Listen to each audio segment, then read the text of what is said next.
మూల తల్లి బాసర మందిరం కానీ ఈరోజు యూనివర్సిటీని కూడా అక్కడ ప్రారంభించుకొని అవసరమైన అభివృద్ధి కార్యక్రమాలను తీసుకొని ముందుకు వెళ్దాం. ఇన్ఛార్జి మంత్రివర్యులు జూపల్లి కృష్ణారావు గారికి నేను సూచన చేస్తున్నా, బాసర IIITలోనే యూనివర్సిటీని ప్రారంభించుకోవడానికి అవసరమైన ఏర్పాట్లు, దానికి సంబంధించిన ప్రణాళికలను సిద్ధం చేయండి. ఈ నిర్ణయం జిల్లా ప్రజలందరికీ సంతోషాన్ని ఇస్తుంది. వివిధ ప్రాంతాలకు ప్రాతినిధ్యం వహించే ఎమ్మెల్యేలకు మా ప్రాంతానికి రాలేదు అని బాధ ఉండొచ్చు. కానీ మీరందరూ అర్థం చేసుకోండి, ఇది వాయిదాలు పెట్టుకుంటూ పోతే మీ ప్రాంతానికి అభివృద్ధి కాదు. అందుకే ఆదిలాబాద్ యూనివర్సిటీ బాసరలో ప్రారంభించుకుందాం. మీరందరు వేదిక మీద ఉన్న ప్రజాప్రతినిధులందరినీ కూడా సహకరించాల్సిందిగా నేను ఈ సందర్భంగా విజ్ఞప్తి చేస్తున్నా. అదేవిధంగా నిర్మల్ శాసనసభ నియోజకవర్గానికి ఒక అడ్వాన్స్ టెక్నాలజీ సెంటర్ని మనం ఈరోజు మంజూరు చేయాలని అనుకుంటున్నాము. తప్పకుండా మీకు ఏటీసీని ఇస్తాం. అదేవిధంగా స్టేడియం గురించి, కొత్త కలెక్టరేట్ కార్యాలయం గురించి, మున్సిపాలిటీకి సంబంధించిన నిధుల గురించి, ఇతర అంశాలు చాలా వాటిని మహేశ్వర్ రెడ్డి గారు ప్రస్తావించారు, మిగతా శాసనసభ్యులు కూడా ప్రస్తావించారు. అందుకే పెద్దలు జూపల్లి కృష్ణారావు గారికి, పెద్దలు సుదర్శన్ రెడ్డి గారికి నేను సూచన చేస్తున్నా, ఈ సభ అయిపోయిన తర్వాత ఫిబ్రవరి మొదటి వారంలో మీరు ఈ ప్రాంతంలో ఒక 2 రోజులు ప్రత్యేకంగా సమావేశాన్ని ఏర్పాటు చేసి అధికారులతో ఎమ్మెల్యేలతో సమీక్ష చేసి, ఒక రోజు ప్రజాప్రతినిధులతోని సమీక్ష చేయండి. 2వ రోజు అధికారులతోని ఇది సాధ్యాసాధ్యాల మీద చర్చించి సమీక్ష చేసి భూమి అందుబాటులో ఉందా లేదా వాటి వివరాలతో కూడుకున్న నివేదికను మీరు తీసుకొని రండి.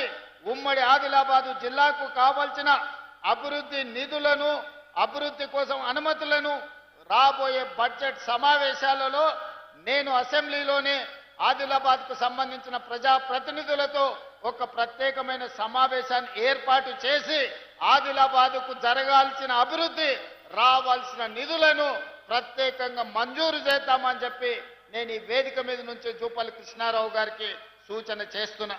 మిత్రులారా, ఆనాడు డాక్టర్ వైఎస్ రాజశేఖర రెడ్డి గారు, శ్రీమతి సోనియా గాంధీ గారి నాయకత్వంలో మొదలుపెట్టిన Pranahita Chevella project, doctor Babasaheb Ambedkar Pranahita Chevella project ఆదిలాబాద్కు 2.5 లక్షల ఎకరాల నీళ్లు ఇవ్వాల్సి ఉండే.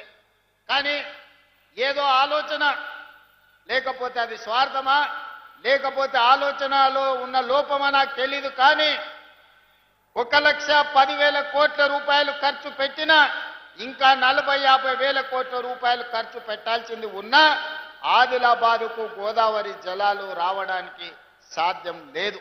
అందుకే ఈనాడు మన ప్రభుత్వం వచ్చిన తర్వాత ఆలోచన చేసినాం, ఆదిలాబాదు రైతాంగానికి నీళ్లు ఇవ్వాలి అంటే తుమ్మిడిహెట్టి దగ్గర ప్రాణహిత చేవెళ్ల ప్రాజెక్టును కట్టాల్సిందే, కట్టి తీరవలసిందే.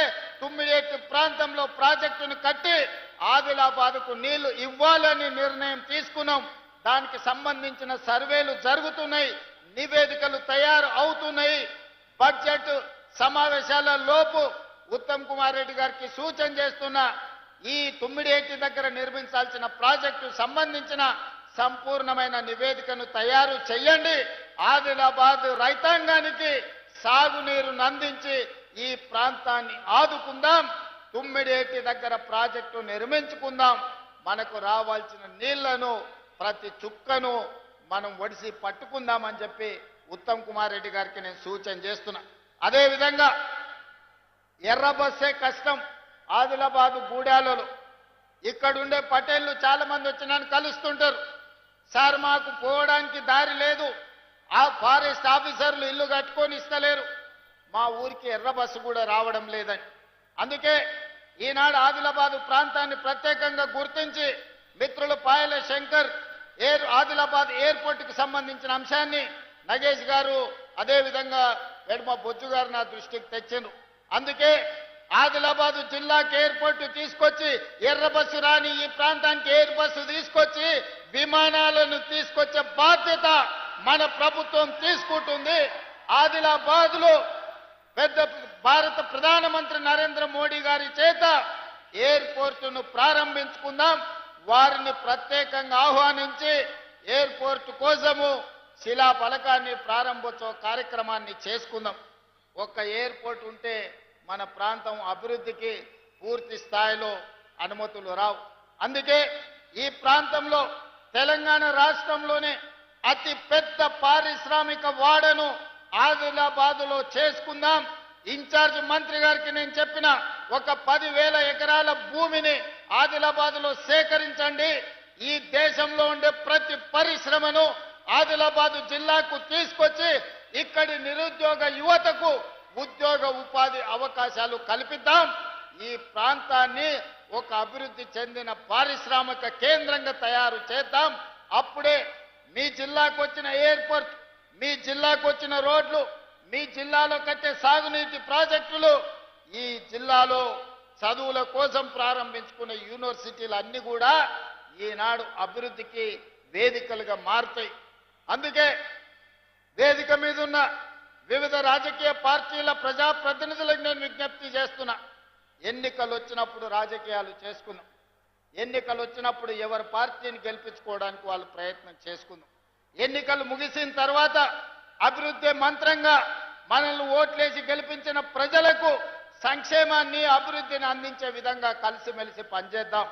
భారతీయ జనతా పార్టీ నాయకులకి వేదిక మీద నుంచి విజ్ఞప్తి చేస్తున్నా. ప్రతి 3 నెలలకు ఒకసారి ప్రధానమంత్రి దగ్గరికి వెళ్తున్నా. ప్రతి 10 రోజులకు ఒకసారి కేంద్ర మంత్రుల దగ్గరికి వెళ్తున్నా. ఢిల్లీ నుంచి రావాల్సిన అనుమతులు, తేవాల్సిన నిధుల కోసం కేంద్ర ప్రభుత్వంలో ఉన్న పెద్దల్ని మేమెట్లయితే కలుస్తున్నామో రాష్ట్ర ప్రభుత్వానికి కాంగ్రెస్ పార్టీ మేమందరం బాధ్యత వహిస్తుండొచ్చు. మీరు రాండి, నిస్సందేహంగా మీకేం కావాలనో నిధుల గురించి చెప్పండి. తప్పకుండా చేయగలిగింది చేస్తాం. దీంట్లో రాజకీయాలు లేవు. మన ప్రాంతాన్ని అభివృద్ధి చేసుకోవాలి. మన మీద విశ్వాసం ఉంచి మనకు ఓట్లేసిన ప్రజలకు మేలు జరగాలి అనంటే ఎమ్మెల్యేలు, ఎంపీలు ఆ ప్రాంతానికి సంబంధించిన సమస్యల్ని ప్రభుత్వం దృష్టికి తీసుకురావాలి. చాలా మంది అంటుంటారు నరేంద్ర మోడీ గారిని పదే పదే రేవంత్ రెడ్డి గారు కలుస్తుంటారని. నరేంద్ర మోడీ గారు నాకు బంధువేం కాదు. నరేంద్ర మోడీ గారితో నాకు చుట్టరికమేం లేదు. కానీ వారి దేశానికి ప్రధానమంత్రి అనుమతిస్తేనే ఎయిర్పోర్ట్ వస్తుంది, పెద్ద పెద్ద పరిశ్రమలు వస్తాయి, మనకు నిధులు వస్తాయి. ఇవాళ మనం తుమ్మిడేటి దగ్గర ప్రాజెక్టు కట్టాలి అనంటే మహారాష్ట్ర నుంచి కొన్ని అనుమతులు తీసుకోవాలి. మహారాష్ట్రలో భారతీయ జనతా పార్టీ అధికారంలో ఉంది. ఒకవేళ ఆ ముఖ్యమంత్రి గారు మనం అడిగితే, ఒకవేళ ఏదైనా ఆలోచన చేస్తే, నరేంద్ర మోడీ గారు ఒక మాట చెప్తే, అమిత్ షా గారు ఒక మాట చెప్తే మన ప్రాంతానికి మేలు జరుగుద్ది. ప్రజల కోసం, ప్రాంత అభివృద్ధి కోసం, ఈ ప్రాంత నిరుద్యోగ యువకులకు ఉద్యోగ ఉపాధి కోసం ఎవరినైనా కలవడానికి ఒక్క క్షణం కూడా ఆలోచన చెయ్యను. నేను పైరవీల కోసం పోను. పర్సనల్ ఎజెండా నా దగ్గర లేదు. నాకున్నదల్లా చిన్న వయసులోనే ఈ తెలంగాణ రాష్ట్ర ప్రజలు 4 కోట్ల తెలంగాణ బిడ్డలు ఈ రోజు నాకు అవకాశం ఇచ్చి భుజము తట్టి ముఖ్యమంత్రి కుర్చీలో కూర్చోబెట్టారు. మరి దానికి న్యాయం చేయాల్సిన బాధ్యత నా మీద ఉందా లేదా మీరు ఒకసారి ఆలోచన చేయండి. ఎవరిని కలిసినా నేను వెళ్ళినప్పుడు బీజేపీ